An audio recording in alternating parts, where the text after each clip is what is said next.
That was President-elect Donald Trump last night after it was announced he will be the 45th President of the United States. Joining us now, best-selling author of the new book Treason, former Speaker of the House, Fox News contributor, big smile on his face, Newt Gingrich.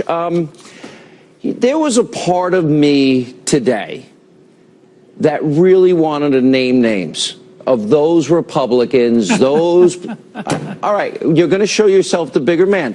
But I resisted the temptation to name names. All those people that sabotaged him, were not helpful, did everything to hurt him, and frankly, if they were successful, would be beating people like you and me over the head with a baseball bat and saying, oh, see, they were all wrong the whole time. But I didn't do it. Aren't you proud of me? Right.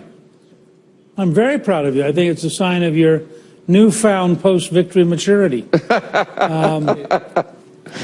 All right. What do you... I mean, go ahead. Let me just say this because we've known each other so long. You and I, along with millions of other Americans, are just beginning one of the great adventures of our lifetime. The 8 years of Donald Trump are going to be among the most extraordinary, creative, inventive, exciting periods in all of American political history, and will, I think, both move America back to being great again, dramatically drain the swamp in Washington, and move our systems into the 21st century to provide much, much better experiences for every American. Now, my only point is, compared to all that, the little whiny, sniveling, negative cowards who were never Trumpers are beneath our paying attention to them. Let them drift off into the ash bin of history while we go ahead and work with Donald Trump and with the House and Senate Republicans to create a dramatically new future. Do you believe the old order Republican Party? I believe it's dead.